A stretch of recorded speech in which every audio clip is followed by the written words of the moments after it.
Welcome to the Inspired Evolution, and it is such a treat to be here today. Today we have with us Virginia. Virginia, how are you?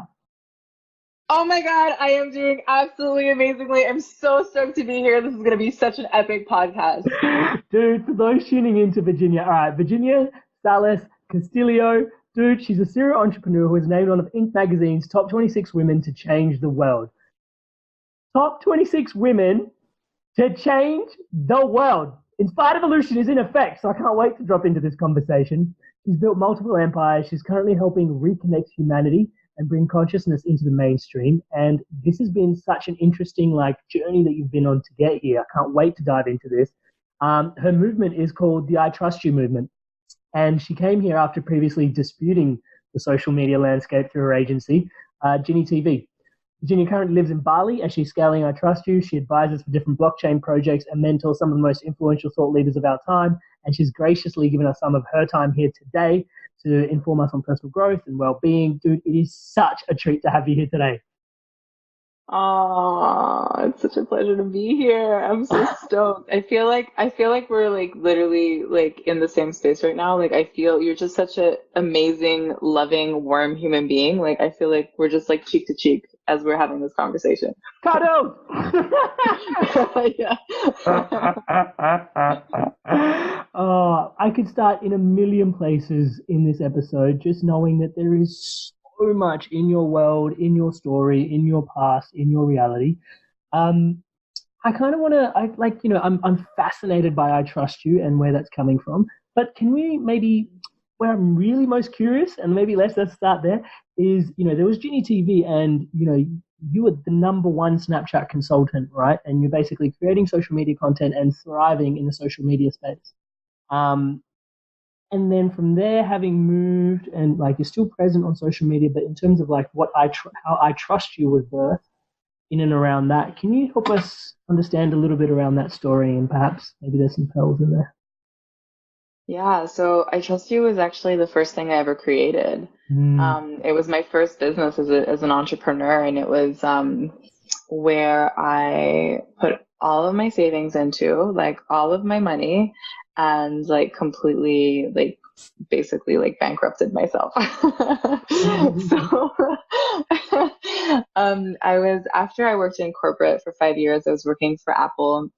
For 3 years, I was managing $1 billion for them when I left. And then I was working for Oracle, another IT company, for 2 years in account management. And then that's when I had the insight, the breakthrough, that we all get, that kind of find ourselves here on the other side, which is that I can do anything that I want. I'm capable of anything. And so what do I want to decide? What do I want to focus on? What is my inspired evolution?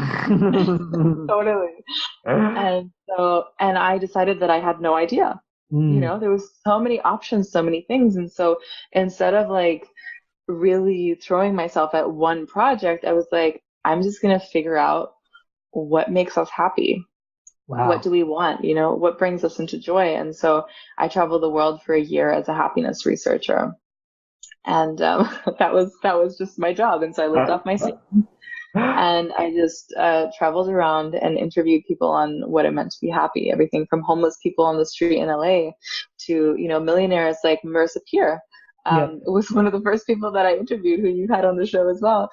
And so in that whole journey and of traveling, that's when kind of the insight, the download came to me, is that we are becoming more and more disconnected as a humanity. And, especially with technology and us being on our devices, it's we're actually becoming cyborgs. Yeah. And looking at my iPhone, that really feels very true for me. I think Jason Silva has a video in Shots of Awe where he talks about that we are actually cyborgs already. And so I was in New York City, and more than ever, I really felt it there. If you go on the tube or I guess in America you say the subway. What's the tube you're going on? And people just not looking at each other and just, the kind of the elbows, the anonymity, I don't know how you say it. I felt it really struck me. And that's where I had the insight for I Trust You is, how do we bring humanity closer together with a very simple idea? And I believe that one of the greatest medicines that we have is physical touch and is hugging. And so I thought, how can I get the whole world to hug? And so I was like, well, if we create this shirt that says, I trust you, that's already bringing out this like powerful message of love into the world. It's like total surrender. Like, it's like you're almost walking around like with your arms wide open and like flapping, like, I trust you. I had an image of like Big Bird walking around with his arms behind his back. Just like feeling a bit stupid, but actually it's just like the biggest sign of connection that you can put out there, and opening yourself to an embrace. So I was like, okay, anyone that you see wearing the shirt, you can go up to them and hug them, because you know that they're a part of a movement that is trying to reconnect humanity and that is open to random conversations on the street, Yeah. And so, I had that insight, and I was like, this is the thing, like, this is what we need, and this is going to change the world, and this was like 3 years ago, right? And so, and you just thought that I was, started I Trust You now, but it's actually been around that long. And I had put in all my savings, like $12,000, to get all these shirts ordered. And I was like, people are going to buy this shirt. It's going to be amazing. As soon as they hear it, like, like USA Today is going to call me, Wall Street Journal, like, are you this Virginia Salas Kastilio that I trust? Yes, it's me. And I left no money for marketing budget, no nothing. And, we did, I think the first day we sold like $600 worth of shirts, like not bad for, first day of sales. So exactly. Yeah, exactly. Never having done anything like this before, Googled how to, make a website on Squarespace, and Googled how to Shopify and all this kind of stuff. But eventually I was totally broke with $300 in my pocket. Like, my friend whose parents own a boutique hotel in Dominican Republic, she was just like, Virginia, come down. I have a bungalow for you. Just like, come here and like figure your stuff out. Figure it out. Yeah. Exactly. And I literally have this video of myself where it's like 20 minutes long, where I'm just like bawling, and I'm like praying to God, and I'm like, God, I'm showing up. I'm here for humanity. Like, I'm doing the thing that you're telling me to do, Right. I was like, but I don't have any money. Like, how are you expecting this? If I can't even feed myself, how am I supposed to feed other people? Like, full on meltdown, And then a week later, I get a tweet, and I never use Twitter, from the BBC. And they're like, the BBC in London, and they were like, Virginia, we want to, get on a call with you. We've been researching top Snapchat consultants in the world, and we figure like you're number one. Like, I'm there in the Dominican Republic having my meltdown. Like, how am I going to do this I Trust You thing? And it was cool because I actually had to fly to London because I was hosting the first Snapchat Awards, which I like co-founded. And I was going to be in London anyway. And they're like, we want you to come by and do a training for our TV commissioners on, Snapchat. And so I was like, amazing, like, yes, the BBC want me to come to London and like train their commissioners. I didn't even know what a TV commissioner was, but it sounded fancy.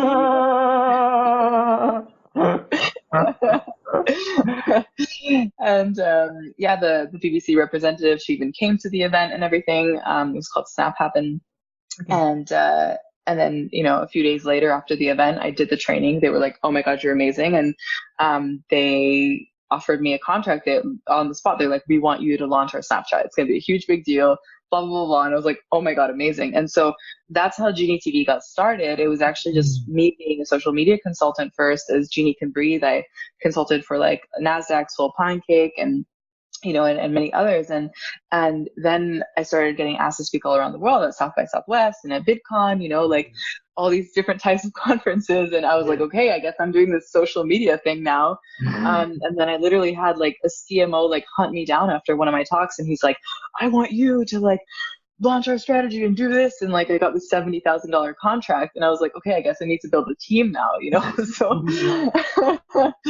so I guess Genie TV was like my, sort of like long-winded, workaround as an entrepreneur that allowed me to learn how to, how to market, how to be in business, like what it takes. And I took that lesson for 2 years and built that agency until finally, I really tuned into my heart and asked myself that same question that I asked when I left Oracle.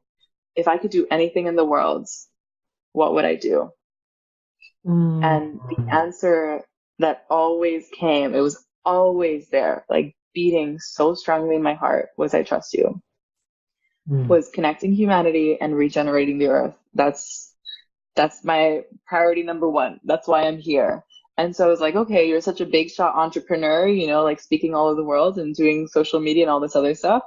Now go do it for humanity. Now go do it for good and find out how to make a profit actually helping the earth. Yeah, wow, what a story! Thank you so much. Okay, so that was actually like a true story, by the way, for those tuning in and following all the little rabbit holes.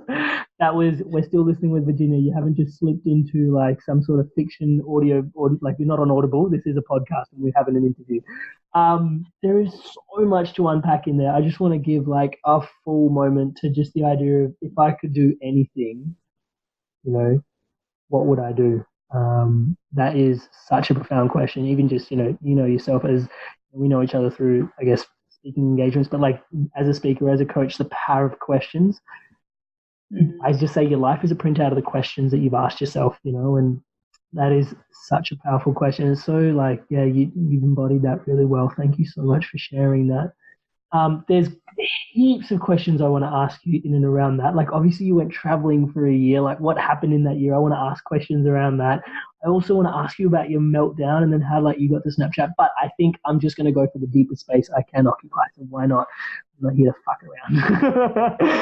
So look, it's called I Trust You, yeah? And one of the things that's come up for me really present on the Inspired Evolution is actually the lesson of trust, just being in an entrepreneurial space, right? So like people say, what has been the biggest thing of the Inspired Evolution? It's like, yes, personal development, yes, growth. Like there is so much that is happening all the time. Like one of the biggest things at the moment for me is learning how to ask others for help. There's so much masculinity embedded in me that's like, I got this, that I just don't even ask for help. But the underlying theme of so many of these lessons has been trust.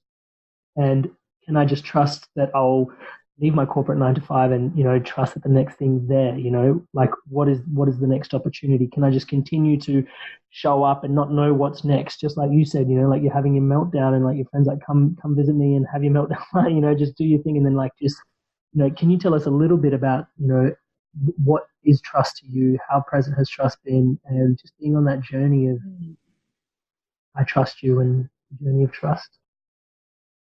Yeah, trust is everything. Trust is the baseline for love, and there is only love or fear. And so I believe when we're making that transition from fear, to trust and love, we need courage. And so that's really like the bridge. So, I'm afraid. Have courage, let yourself fall and trust that. And it's really, when I'm saying I trust you, I'm saying I trust you, the universe, right? I trust, it's just there's so much to unpack in that. And it's like, I trust the universe that I'm held, that when I will fall and I will make that leap, that I am safe, and I can do that now because I'm learning to trust myself. And I know that in any given time that I can get myself out of any situation, right? That things will unfold the way that they should. And I totally believe in absolute divine timing for everything. And anything that happens, even though right now it might look like the biggest rain cloud, you're just like, how on earth can this ever turn around? And it might even be the death of a loved one. Right? Something as dark and just awful as that. But I've heard so many stories of people. Recently I was at a conference and a woman told us we had to start like the whole, our group, team building with like, what's the worst thing that's ever happened to you in your life? Like that's like the first one we had to ask, like, what was like the worst? Let's start shallow. And she told us the story about how her husband committed suicide, and how that was absolutely the worst thing that's ever happened in her life.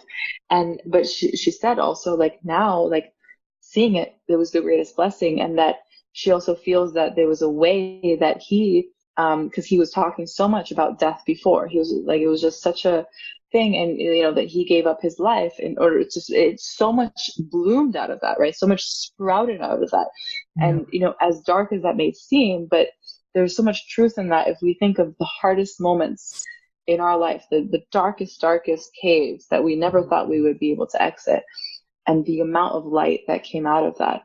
And so, I believe that trust is the foundation, the first building block that creates any relationship, any bond, and that leads to love, which is the most important energy. I totally love where you went with that, because I say a lot about relationships, and the other day my partner was totally correcting me on this, because I often say that relationships, a successful relationship, all you really need is trust and communication. And I love, obviously, the t-shirts, because they're like such a potent communication. You got to blast it on your chest across your heart. I trust you. And there's like trust communicating out at you all the time. But she called me out. She was like, Amrit, no, you're wrong, and I always eat humble pie when it comes to her, because she's always right. But legitimately, they usually are. I mean, they're our greatest mirrors. All of our partners, they're always 100% correct. Right?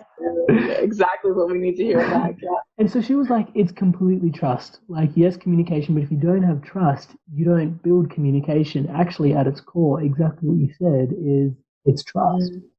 And I'm also really in awe of what you mentioned in terms of, like, courage is the bridge. I've shared this on the podcast before. The year I had to step out of my corporate role to walk into the Inspired Evolution, that was my deepest meditation. For the longest time, I thought courage, right, and fearlessness were the same thing. I was like, I don't know, I grew up watching Braveheart movies, and I love that shit. So I was just like, I'm William Wallace, I'm fearless, that's courage. And it was like the same thing, like. And then I remember just sitting at work and Googling it one day whilst eating an acai bowl, and then I was just like, oh, dude, courage is not having fear. It's totally having fear, like you said, having that darkness, and then moving towards it anyway. Do you have any, like, advice for anyone that's, like, struggling to lean into that courage, or like anything in that space that could help someone soften? Yeah. First of all, I really feel you if that's where you are, because I know what it is to be in so much paralyzing fear that you're shaking, that your body feels sick, that you don't know how you're ever going to feel any different. And really, like, as simple, like, as it sounds, is really like, be with it, breathe through it. And something that I've just been doing a lot lately is praying. And when I talk about praying, I don't mean like, dear God, like, I want a Ferrari and a really hot girlfriend. Praying is actually, for me, just expressing everything that I'm grateful for. And really just feeling all of the gifts that life has given to me. And in some moments, you might not be able to think of those gifts. And because it's so easy to focus on all of the things that we don't have, and on the lack, and all the ways that we don't feel right, and how we're not enough. But if you really sit with yourself long enough and just start appreciating just every little thing, appreciate your relationships, appreciate just the fact that you're alive right now, and you just start praying on that and coming into that gratitude, you're going to start feeling that courage really bubble up inside you, and you're going to remember who you are, the infinite being that's capable of doing anything in this world. And so just continue that cycle and pray on it. And I really get on my knees, and I'll go next to my bed or on my bed, and I'll get on my knees, and I will be so humbled by the gratitude that I get to feel for this life, for all this, the little things, even just someone smiling at me, even someone recognizing me, even just the courage that I have to just get up that morning, and fill yourself with that love. And then eventually you're just gonna be unstoppable. You're just gonna be like, wow, oh my God. Yeah, I love that. It's I can see that you're, rewiring, that whole negative bias for something positive and allowing your expansion in the front and face of that. Perhaps things feel a lot smaller. I really love that. In and around the Inspired Evolution, one of the biggest lessons that I've had is that it is our biggest challenges that form our biggest gifts. And it's been this thing that consistently comes up, and you mentioned it before, it's like you add your meltdown and then you're, the next minute, like you're at the bottom of the barrel and you're just like, life cannot get any worse. Like, what is going on here? God, help me. I'm trying to do the best I can. And then it's like, boom, and some people have described it as in like the houses of failure and success are right next door to each other. Keep going down that path of failure and succeed, it's like really interesting way to look at it. But yeah, you've been through, you've built so many things, moved through so much, and here you are now, and like your relationship with, I guess, failure and that sort of those challenges. Can you tell us a little bit more about that? What was the thing? My relationship with challenges, failure, the darkness. Yeah, I think well, I'm building a university right now, and there's a fear that no one will come. I've had a habit of creating businesses that are immediate. I love launching products in a few days or a week. Yeah. Like it's just I love getting that immediate feedback. Everything that I've done has been on zero outside investment. It's just really been, me, myself, my own savings. I've had friends that might have, borrowed me $5,000 or something and I paid them back next month, but no one has ever been, has a stakehold in my companies. And with I Trust University, it's the first time that I've been building something for 9 months. Like, this is a pregnancy, you know what I mean? Like, you're birthing an entire university? Watch out, Mama Bear's in the house. And it's full on, and it's scary because I am creating this whole thing that I absolutely believe in, and bringing together all these professors, because it's not just me. If it was just on my own, like my own content or whatever, then I'm the only one that's kind of standing there being like, okay, well, I guess it didn't work. But I have 10 professors, like top speakers, coaches, leaders that are on the platform that have trusted me, that have invested to be on this platform, right? So they're paying to be on I Trust University for us to launch the course and do all this kind of stuff. And so, I'm accountable to my professors to really, because I believe that one of my jobs here in life is to find the angels, give them the stage and the microphone, and let them shine. And let them shine their beautiful gifts that they have on this earth. And so I really don't want to disappoint my angels. So it's a fear, is that, what if nobody comes? And so this has been the biggest, longest project, and we're just in the process of launching it.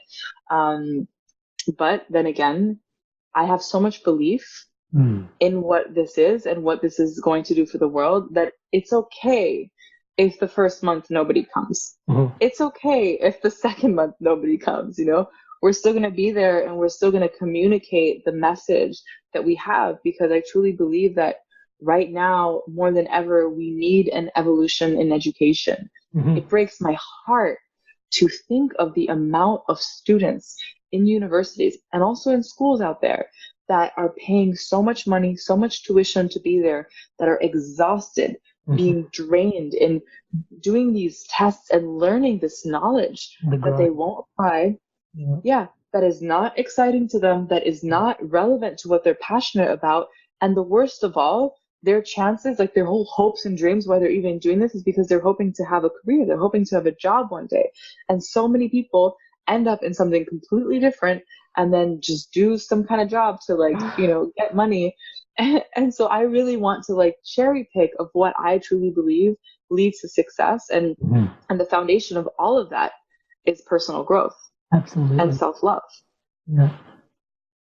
So, I do have fear, 100%, but I also have courage and the follow through and determination to go where I need to go, because This is what needs to happen. Because I can obviously just wanted to like flag and address in the conversation, like I'm just going to take a moment to honor your little documentary that's there on YouTube as well.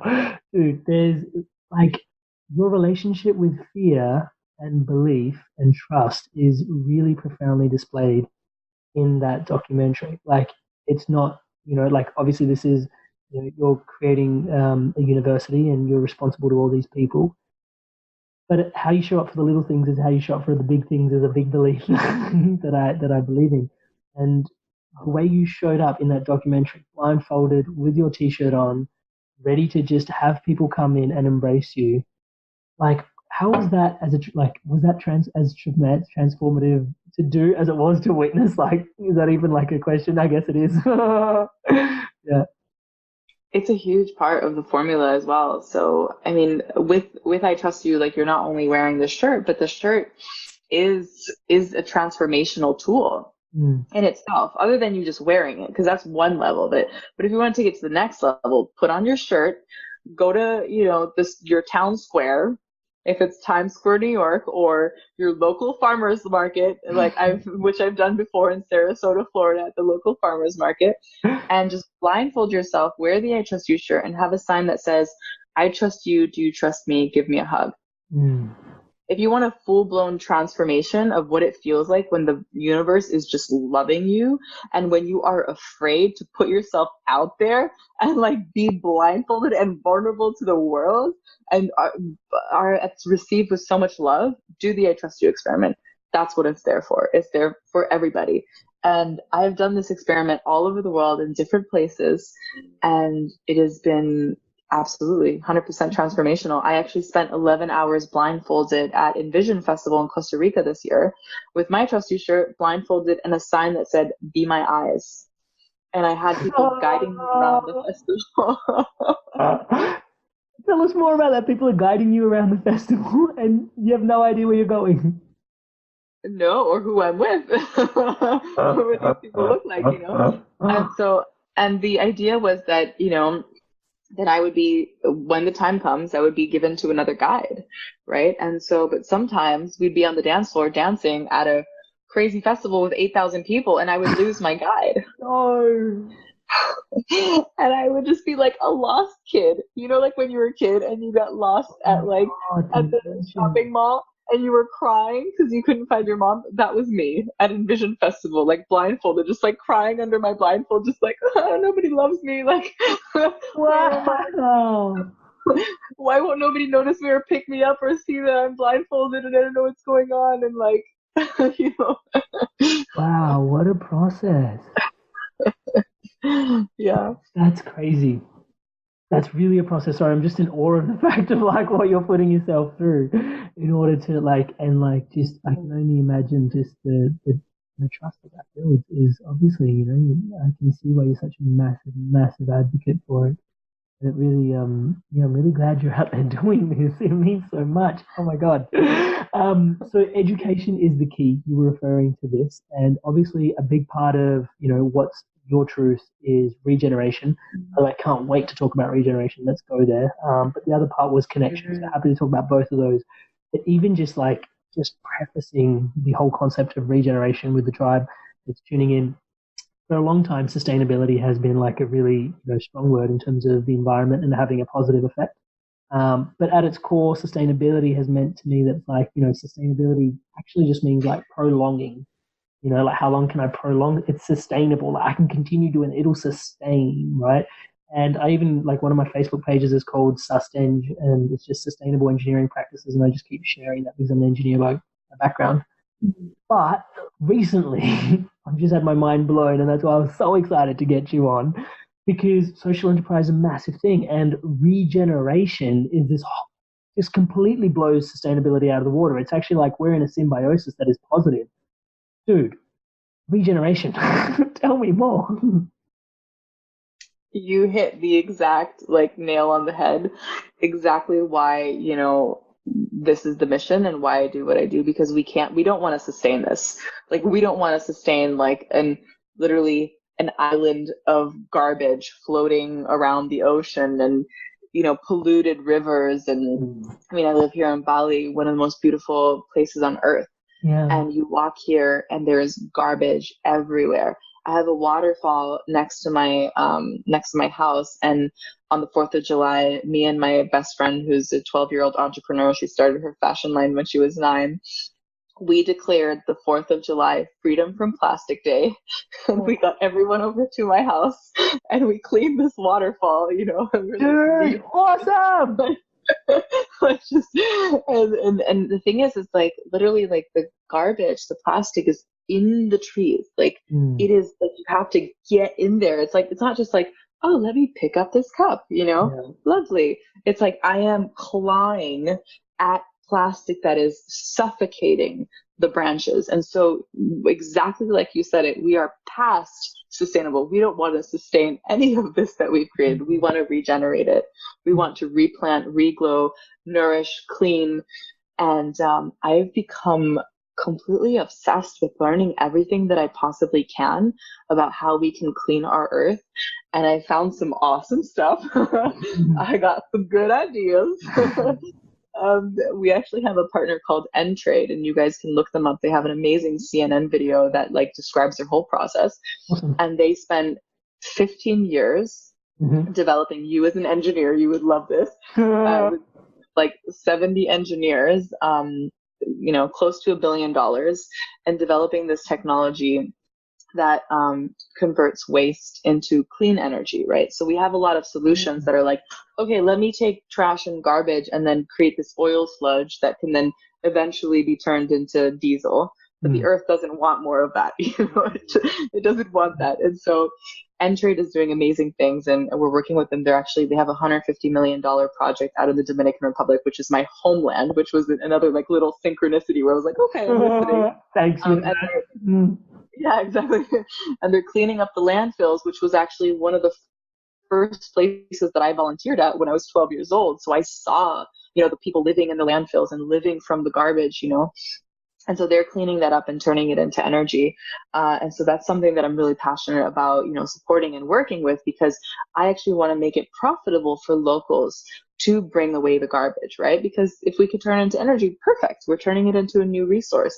And so that's the problem here in Bali. When we did this cleanup day that I just talked about, cleaning up our waterfall, we had 30 people. We, filled 26 rice sacks of garbage, and it cost us $150 to dispose of this waste. Yeah. It's very expensive to clean up. It's very expensive to do this work. And of course, the local Balinese, they love their country. When they see me here cleaning up garbage, I'm like a superhero. Like, if you guys want to be an influencer, if you want to be a celebrity, go clean up trash in your local communities. People will applaud you. Like, they will love you. It's the best. And so they're thanking us for doing this.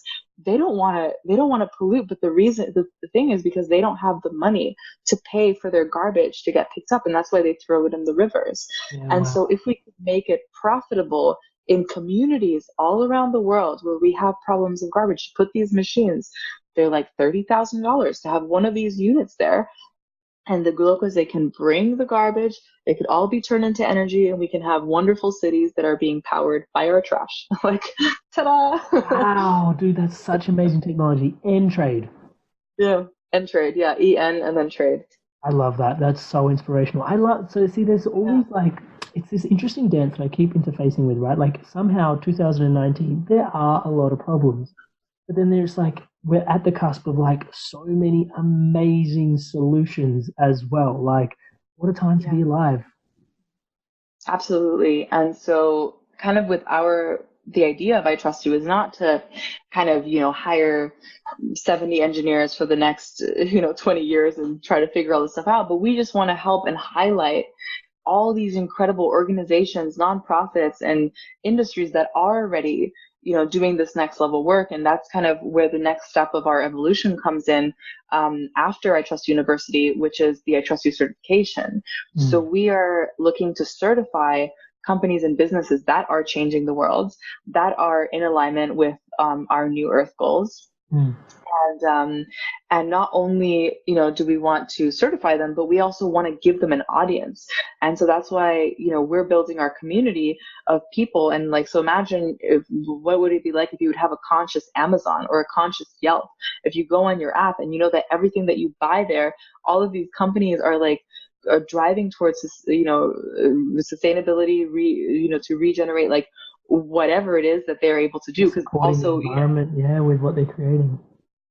Exactly, because I mean, obviously, we're not trying to say like, okay, like you need to have each and every one of these points. You know what I mean? Otherwise, but it's like you have to already create the roadmap. You have to be there. You have to drive towards sustainability, where most companies are just totally in the red zone. And so that's the kind of next thing that we want to really support and highlight and shine a light on the companies that are doing good in the world and that already, there's also food for me is like a next massive area. Both of, you and I are part of the Mind Valley tribe. When I did the Wild Fit program from Eric Edmeades, my entire life changed. When I changed my diet and my health, like I was suffering for 27 years, like being overweight, exhausted, like no energy, drinking coffee, to sustain myself and try to get amped up for work. And when I changed my diet, wow, just everything shifted. And I have so much energy. I'm healthy. I'm happy, and so the food revolution is another really big, important thing in my heart. And so supporting, instead of saying, stop drinking this brand and stop drinking this brand, and this is poison. And we, which ones I'm talking about when I say brand. And this is killing us. But, buy these brands that are clean and pure and only using these ingredients, and so that's another just huge passion of mine is highlighting all of the incredible angels that are doing good in the world and using my marketing brain for good and giving them a bigger audience of people that are going to be healed through their products, right? So medicine through beauty products, medicine through food. That's what it should be instead of, making us sicker, unfortunately. Thank you so much for sharing. So inspired. So I want to get deeper into the fact that let's have this conversation because you were #1 Snapchat principal, and you've got like this amazing mind from everything that you show up with. But you're a massive advocate for millennials. Let's just put it that way, right? So like we can say that safely, you do represent a demographic. Let's just say millennials, and in and around that. I'm really excited because my whole thing with the Inspired Evolution is health and purpose, right? But the conversation around purpose is so present for millennials. And we end up having conversations like this, like regeneration, the fact that we need connection. I'm really inspired by this. I know that I obviously continuously interact with people that are obviously reinforcing my belief system, that I used to have trepidations about that, and on some level, I do seek to be as informed as possible. But at the same time, be the change you wish to see in the world is like the key mantra for me. So in and around that, like, how do you feel about like the change that's present for us and like where millennials are at with it? Do you see what I see? And like, it's really promising these conversations that they're happening more and more often.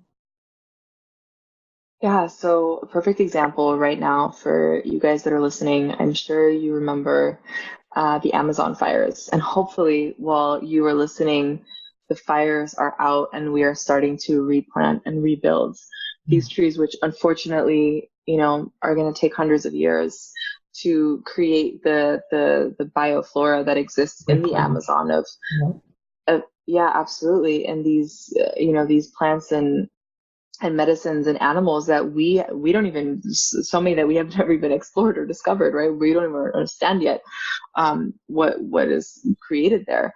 But what I really saw that gave me a lot of hope is, the outrage on social media that went out for the Amazon and people becoming more conscious and more aware of our planet. And this is why I believe, Mother Earth is just throwing a tantrum and it's just getting more and more and more. It's just it's a symptom of the way that we are taking in. So we were, some of the first international aid that were down in Bolivia. and we were equipping firefighters, and the amount of support and the interest that came, and you're right, from millennials, from my generation. Within 2 days, we had like 200 people in our WhatsApp group of people that were looking to give their time and to take on leadership in what needed to be done to raise funds for the Amazon. And it's just incredible. Like, just people, that have enough other things to do, but we just created this whole like leadership team of incredible millennials that were like, we are here to give our time. What can we do? And so Pledge to Earth is the movement that I kind of created for the Amazon, and moving forward also for different things that we're going to do, as we're pledging to the earth that we will put out these fires, and that we will do good not only now but in years to come, right? And so seeing that support there for that, it's a perfect example, I think, of the fact that we're becoming more and more aware of these shifts that need to happen in our environment, in the way that we interact and love as humans, that there needs to become more of a community around and a priority, that this, we shouldn't wait so long until these things are happening, until farmers and governments are just taking from the land that they need to be protected. And so people are now buying up rainforests and doing all these other kinds of things. And so it gives me a lot of hope. Yeah, agreed. And Pledge to Earth, super inspiring. I can see so much in that space. I recently just got the download that in Canada they just crowdfunded, I think it was $3 million to save and lock up land. So people just like contributed to conserve land. Insane. There is so much space and there is so much amazing work being done. For those that want to check out more to Pledge to Earth, where do they find out more? Just go on iTrustYou.love on our site, and the first thing that you'll see is Pledge to Earth, and you can go and sign up. And if you put in your email, you'll get like all of the info. So the WhatsApp group, the Instagram, like everything that you need to get involved. And if you also just look up Pledge to Earth on Instagram, you can see everything that we've been doing down in the Amazon. In Bolivia, we have our firefighters on the ground that are sending us daily updates on WhatsApp on what's going on. And sadly, it's not great. It's really, really awful, actually, just the photos and the images of towns burning and everything. And these guys are exhausted down there, but we do what we can. It's better than just sitting around idly. Yeah. That's going to gently weave me towards my last question. But I will ask, just while I'm on the topic of reaching you and contacting you, what is the best way? Is that the best way, iTrustYou.love, to get in touch with Virginia? Instagram is probably the best. So at Virginia Salas Kastilio is my Instagram, and it's kind of become my number one platform. I don't do email. It's just, I check it every maybe 2 weeks or like every month, because there's just so much spam and just random things. But on iTrustYou.love, you'll definitely find like, info, socials, all that kind of stuff. But on Instagram, send me a message at Virginia Salas Kastilio. And the occasional Facebook as well, also the same, Virginia Salas Kastilio. And then for I Trust You, it's just at I Trust You Movement on Facebook and on Instagram. Awesome. I love that. So the question I want to ask you is, there's Pledge to Earth, there's this commitment to the university and education, there's all these positive movements, and then there's obviously I Trust You, which is at the core of all of that. You said that when you left your job at Oracle, you left your job with the question, basically, you had no idea what to do. You posed yourself, what is it that really makes me happy? And you went traveling for 12 months. Do you think that genuinely humans have a positive predisposition in that what makes us feel good is generally what's best for the planet, for each other?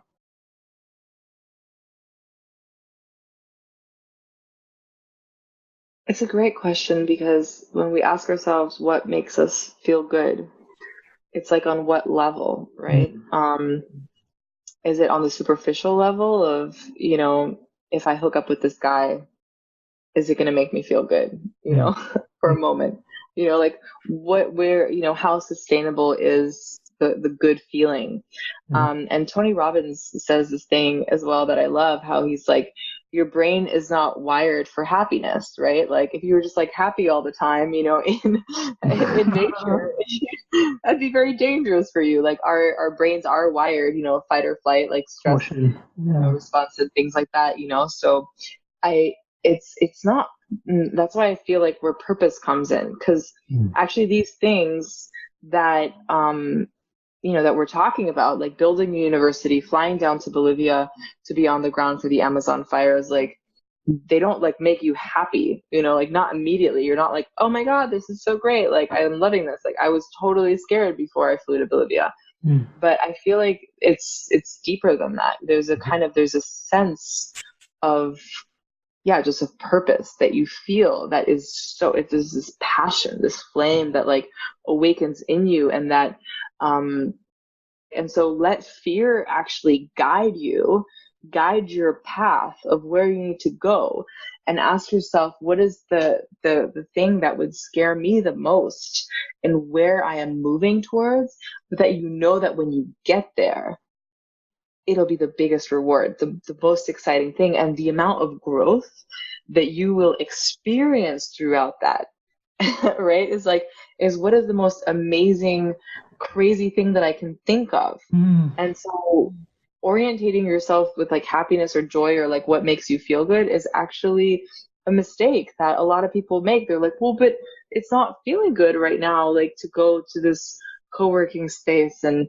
sit down and build my website and to make these sales calls, and and so, but it's not about that. It's there's something so much deeper, the satisfaction that you have, when you climb that mountain, when you get there, and the pride that you feel for yourself, and knowing that there's something that means so much to you. And that's why it's like, well, what do you care about is kind of like the most important question. Like what do you want to leave for your children in this world? Like what's your legacy? I mean, that's always kind of my thing, is like, what's your legacy? And like, what's the story that I want to tell, like at the dinner table, like,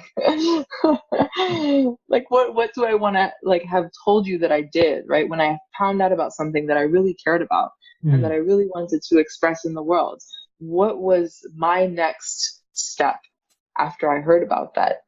And so it's just really like, what are you excited about creating in the world, and what is the craziest, scariest thing you could think of? Like, go do that.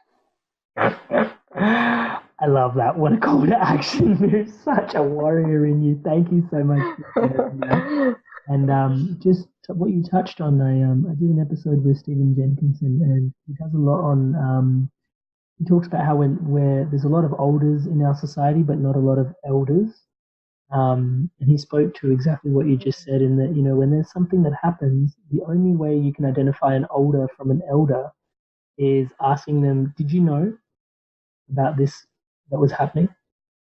And their response being yes or no. And if they said yes, then asking them, what did you do about that? And listening to their response. And then their response will identify whether they're an older or actually an elder based on the decision they took. So around that, I want to ask my last question of you before I let you go, which is going to be a sad moment because I feel like we could talk forever.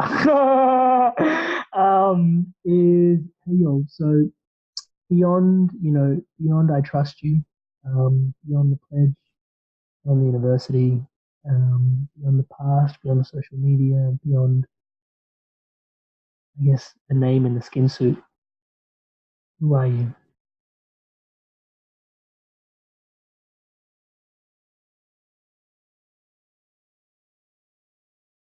I am an unstoppable force of love. I